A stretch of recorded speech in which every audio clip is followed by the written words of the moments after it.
Before we hit the gas, I need to know who's riding shotgun with me today. Where are you watching this video from? Drop your city or state in the comments below. I want to see how far this road really goes. Now, pay close attention. 2 guys, 1 Corvette, 60 episodes filmed in 26 different states. What you see on screen in Route 60 looks like the perfect American dream. Freedom, wind in your face, the endless open road. But what nobody told you is that behind the cameras, this series was a logistical nightmare, a suicidal financial risk, and a machine that chewed people up. They weren't filming on comfortable Hollywood sound stages with air conditioning. The crew slept in cheap motels, ate at roadside diners, and invaded towns that had never seen a movie camera before. Actors quit mid-season. The network tried to cancel the show twice. And that car, that sleek Corvette everyone dreamed of owning, it broke down more often than it ran. Today I'm going to reveal 25 dark secrets, weird facts, and real tragedies of Route 6's 6. Things TV executives tried to hide for 50 years.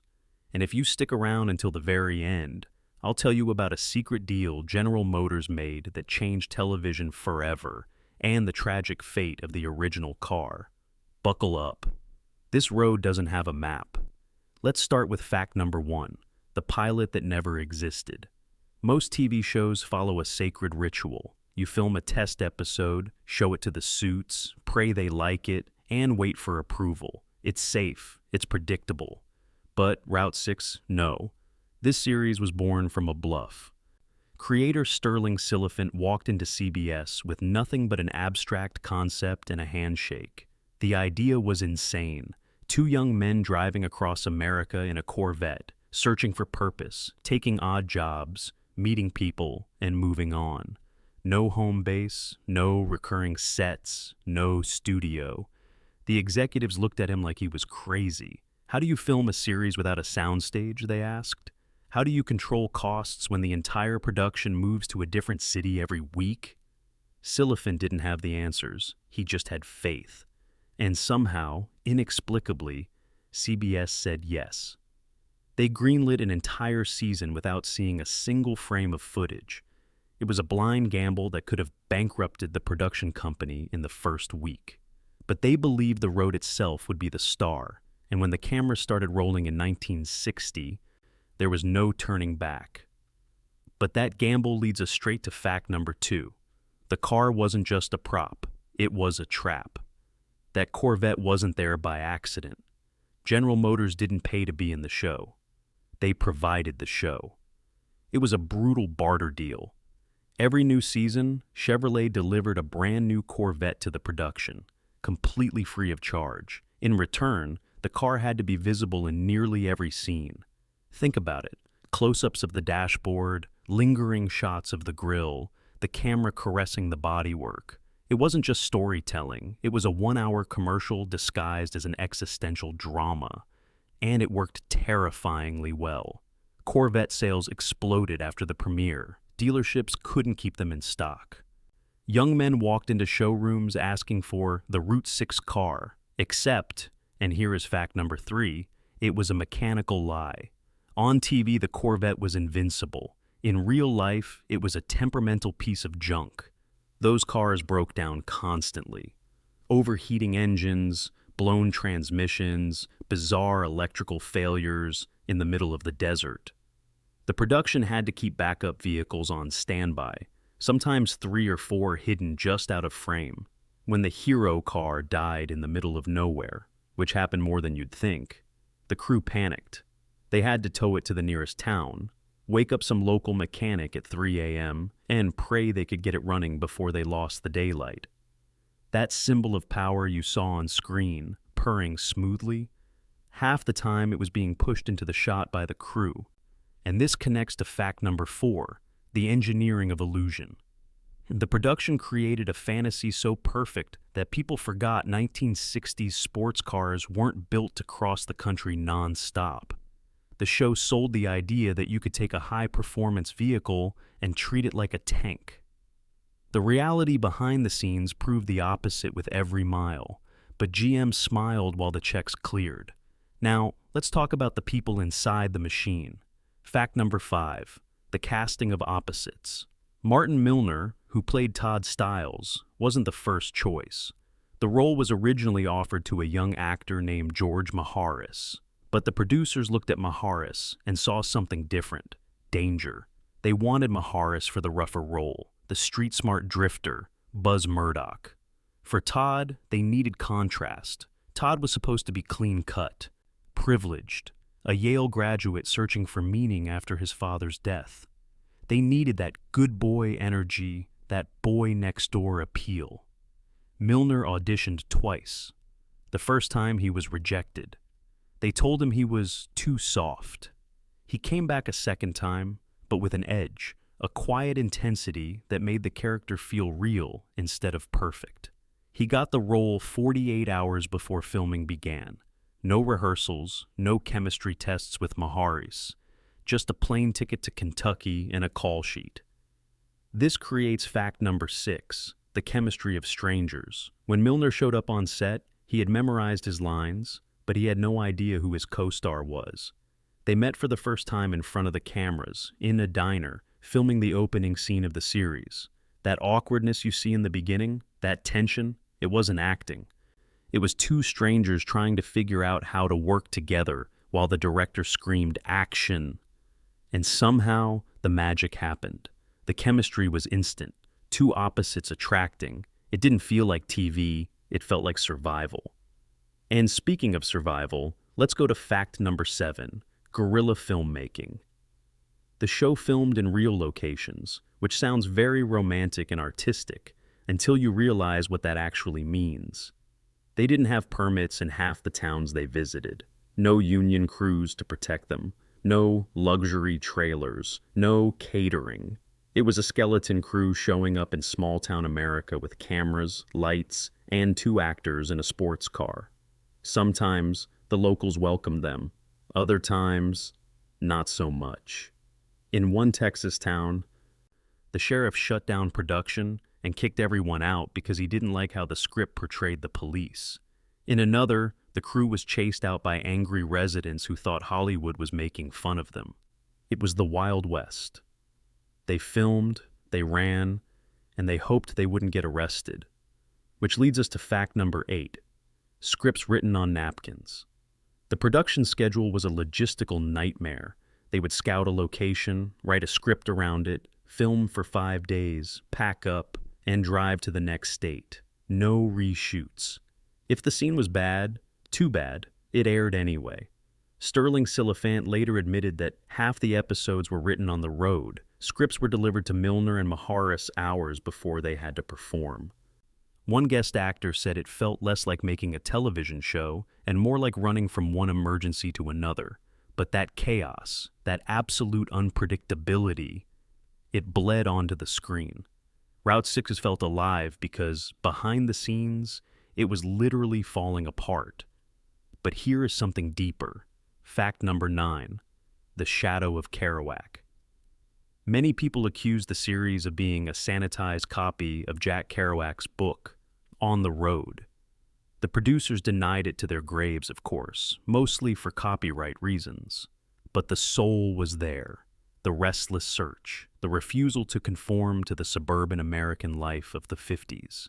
Except, unlike the book, the series brought this counterculture into the living rooms of the average American family. They took the Beatnik Rebellion and packaged it in a shiny Corvette.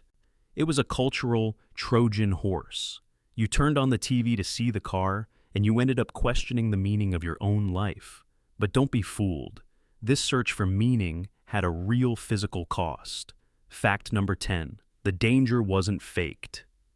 Martin Milner did his own driving. All those scenes in the Corvette, the tight turns on mountain roads, the skids in the dirt, that was him.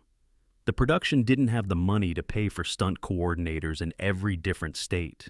Insurance was too expensive, so they made a stupid bet. They taught Milner to drive like a professional racer and hoped nothing went wrong. They gave him 2 days of training with a former race car driver and threw him into real traffic.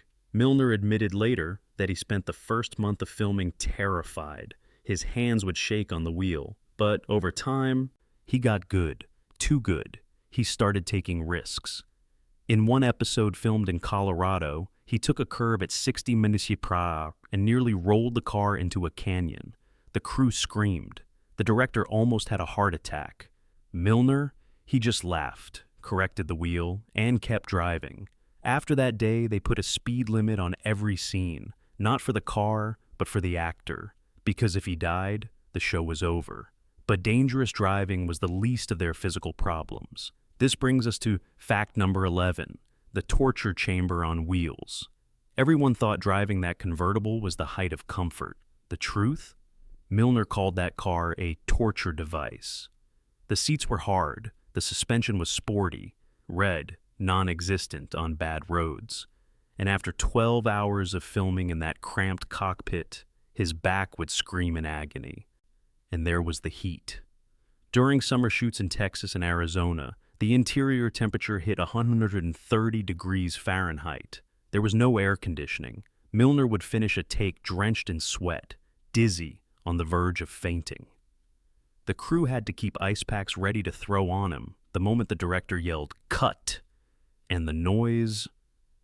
That V8 engine roared constantly. For the dialogue to be picked up, or just to hear each other, Milner and the guests had to shout. By the end of the series, Milner had permanent hearing damage in his left ear from the wind and engine noise. The Corvette gave him a career, but it charged a price on his body. And if you think that sounds brutal, you have no idea what happened to George Maharis.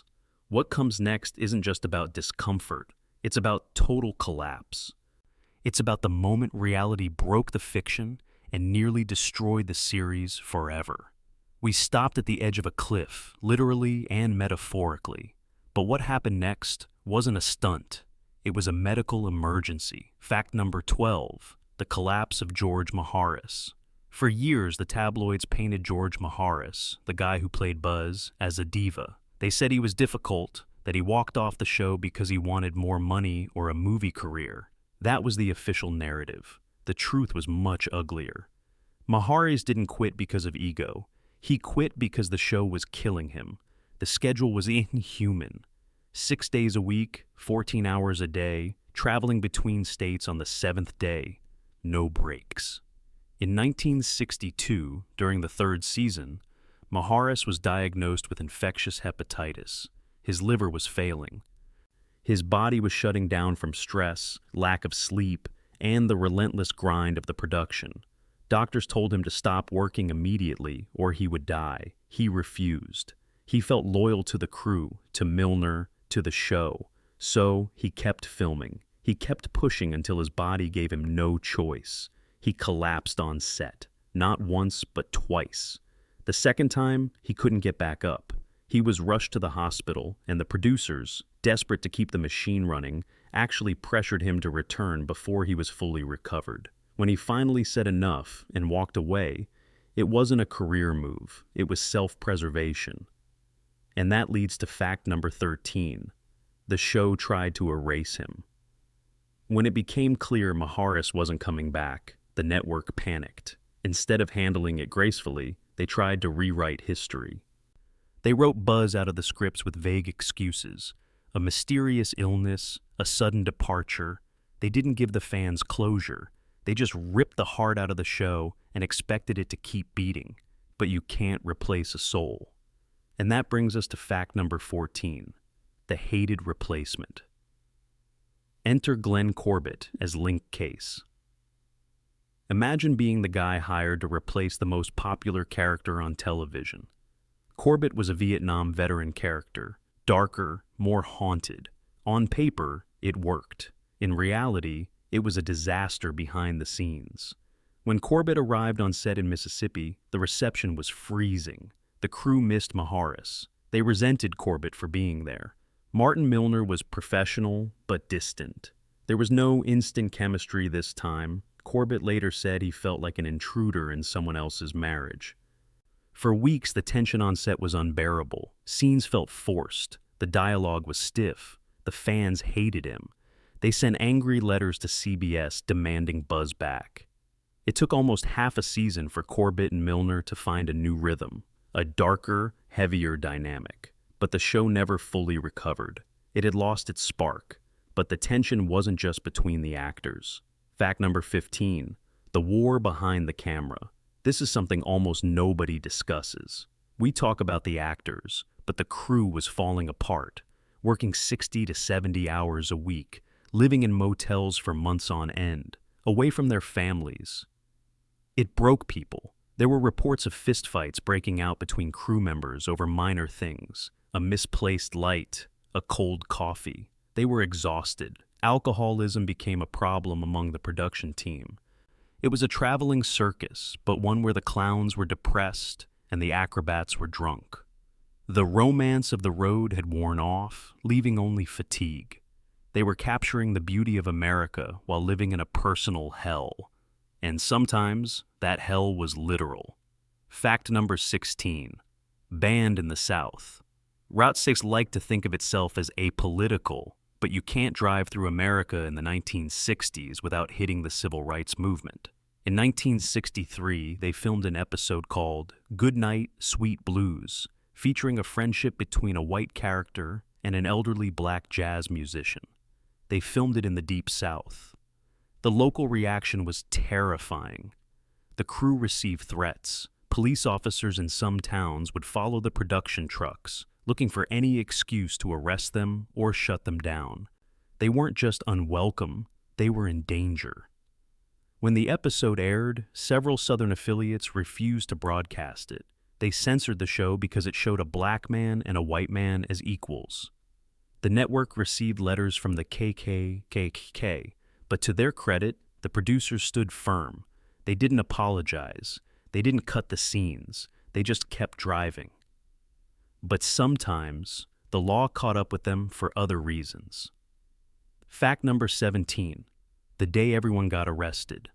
It happened in a small town in Pennsylvania. The episode was A Month of Sundays. The script called for a car chase through narrow streets and a dramatic crash. The production thought they had permits. The town officials thought they were just filming a car driving by. So, when the Corvette came screaming down Main Street at 50 miles per hour, swerving around real pedestrians and crashing into a storefront, chaos erupted. Real people ran for their lives. The real police showed up. They arrested everyone. The director, the cameramen, the grips, the actors. The whole production spent time in a local jail cell for reckless endangerment. Sterling Silliphant had to fly in from California with a suitcase full of cash and a lawyer to bail them out. The footage was confiscated. The episode was shelved for a while. From that day on, Route 6 hired a full-time legal advisor to travel with them, not to sue people, but to keep the crew out of prison. But while they were breaking laws, they were also doing something accidentally profound. Fact number 18, the cemetery of cities. This is the most haunting part of the show's legacy. Because Route 6 filmed on location in real towns, it accidentally became a documentary of a dying America. In the early 60s, the interstate highway system was just starting to be built. These massive superhighways were bypassing the small towns, the blue highways where the show lived. When you watch the series today, you are seeing towns, diners, and motels that literally do not exist anymore. They were bulldozed a few years later. Historians now use Route 6 episodes to see what these places looked like before progress erased them. The show captured the final breath of small-town America. It's a ghost story recorded on 35mm film. And speaking of ghosts, we need to talk about the music. Fact number 19, the song without words. The theme song by Nelson Riddle. You know it, it's iconic. But it almost didn't happen. CBS wanted a catchy pop song with lyrics. They wanted something people could sing along to, something to sell records to teenagers. They hired lyricists, recorded demos. It was all terrible, cheerful, cheesy, completely wrong for the tone of the show. Silliphant fought them. He argued that the show wasn't about words. It was about the feeling of loneliness, the sound of wind through a car window at midnight. He wanted an instrumental. The network hated the idea. They thought audiences would get bored. They were wrong. When Nelson Riddle delivered that piano and saxophone track, it was perfect. It was moody, melancholic, driving. It said everything the characters couldn't say. But here is the crazy part. Nelson Riddle never watched the show, not a single episode. He said he didn't need to. He understood the vibe, the American dream slipping through your fingers without ever seeing a frame, and that dream was expensive. Fact number 20, the Star Factory. One of the reasons the show is legendary today is the guest list. But back then, they weren't stars. They were cheap labor. The casting director didn't have the budget to fly in big Hollywood names to remote locations. So she scouted local theater companies and acting schools. And look at who she found. Robert Redford, Gene Hackman, Robert Duvall, James Caan, Burt Reynolds, William Shatner. They all appeared on Route 66 as they were nobodies. Robert Redford played a boxer with a death wish. He was raw, unpolished, and brilliant. The show became a proving ground. If you could act on a chaotic set, with no rehearsal, in the freezing cold, you could act anywhere. Watching the series today is like looking at a high school yearbook of future Oscar winners. But while the actors were cheap, the production was hemorrhaging money. Fact number 21, the insane budget. Television in the 60s was all about control. You reused sets. You reused costumes. You kept costs low. Route 6 broke every rule, moving a crew of 50 people and tons of equipment across state lines every week cost a fortune. By the end of the first season, they were bleeding cash. The cost per episode was double the industry standard. CBS almost pulled the plug. The only thing that saved them was the ratings. People were addicted to the authenticity. They knew the difference between a fake painted backdrop and a real sunset in New Mexico. The show survived on financial desperation. They were always one bad week away from bankruptcy. And behind all those scripts, all those locations, was one man's brain melting down. Fact number 22, the exhausted genius. Sterling Silliphant wasn't just the creator, he was the engine. He wrote the vast majority of the episodes himself. This is unheard of in modern TV, where you have writers' rooms with 10 or 12 people. Silliphant did it alone, often while traveling with the show. He wrote in motel rooms at 3 a.m. He wrote in the back of the production truck. He wrote on napkins in diners. He churned out 30, 40 scripts a year. It was a feat of human endurance that borders on madness. But if you look closely at the later seasons, you can see the fatigue. The speeches get longer. The philosophy gets darker. The characters seem more tired. That wasn't just artistic choice. That was the writer projecting his own exhaustion onto the screen. He was running out of road, and eventually, the road ran out for everyone. Fact number 23, the cruel cancellation. Most shows get a finale, a goodbye. Route 66 got an execution. In 1964, ratings dropped. The culture had changed. The optimism of the early 60s was gone, replaced by the darkness of the JFK assassination and the looming shadow of Vietnam. Two guys driving around looking for answers suddenly seemed self-indulgent. CBS canceled the show in the middle of the season. But it gets worse. The production had already filmed 4 final scripts. They were edited, scored, ready to go. The network refused to air them. They just cut the feed. The series ended abruptly with Todd and Lynx driving off into nowhere. No resolution, no final destination. Just gone. Those unaired episodes sat in a vault for decades. Lost artifacts of a show that wasn't allowed to say goodbye. But the story doesn't end in 1964. Because there is a curse attached to this show. A curse that tried to strike one last time, 20 years later. And the fate of the car, well, that's the saddest part of all. We are at the end of the line, but the ghosts of this show had one last trick to play. Fact number 24, the curse of the reunion. In 1982, nearly 20 years after the show ended, CBS decided it was time to bring the boys back. They greenlit a television movie, Route 6 Revisited. The plot was perfect. Todd Stiles and Buzz Murdoch, older, wiser, maybe a little broken, reuniting for one last road trip. Martin Milner agreed immediately. He missed the character. He missed the simplicity of the road. And miraculously, George Maharis said yes too. He was finally healthy, finally ready to make peace with the past. The scripts were written, locations were scouted. Chevrolet even prepared a new Corvette. Fans were ecstatic. It was going to be the closure they never got. And then, 2 weeks before filming began, silence. Maharis backed out. No clear explanation, no public fight. He just ghosted the production. The producers scrambled in panic. They called Glenn Corbett, the actor who played Link Case, and asked him to step in. Corbett agreed, but Martin Milner drew a line in the sand. He told the producers, "If it's not Buzz, it's not Roux." He refused to do the movie without Maharis.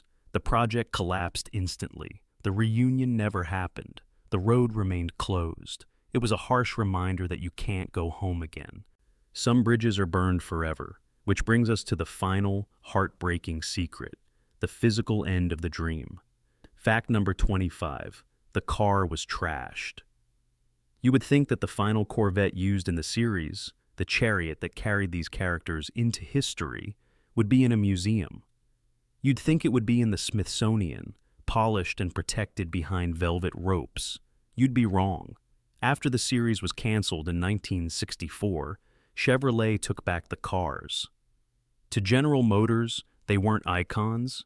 They were used promotional tools with high mileage and worn-out interiors. They didn't see the magic. They just saw metal. The final hero car wasn't preserved. It was stripped for parts. The engine was pulled, the transmission recycled, and the body was likely sold as scrap. The symbol of American freedom, the vehicle of our restless youth, was crushed into a cube or left to rot in a junkyard. Collectors have spent decades searching for it. They check serial numbers, they dig through old records. A few earlier models from previous seasons have surfaced and sold for hundreds of thousands of dollars. But the last one, the one that drove into the sunset, it's gone, erased. And maybe that's fitting, because Route 66 was never really about the car, and it wasn't about the destination. The show has a cult following today that refuses to let it die. Every year, fans drive the historic Route 6. They track down the locations where Milner and Maharis stood. They take photos in front of motels that are crumbling into dust. They aren't just fans, they are pilgrims. They understand something that the executives at CBS and the engineers at GM never understood. Route 6 was a promise that America was bigger than your hometown, that freedom meant movement, that two strangers could become brothers on a highway stretching into forever. That promise got buried somewhere between 1964 and now, under strip malls and interstates and the cynicism of the modern world. But when you watch the show, when you hear that saxophone cry out in the opening theme, you're back there, you're young, you're searching, and the road is wide open. The show ended. The actors are gone. The car is scrap metal. But the road never stops calling. The only question is, are you brave enough to answer? If you enjoyed this trip into the dark side of television, hit that like button.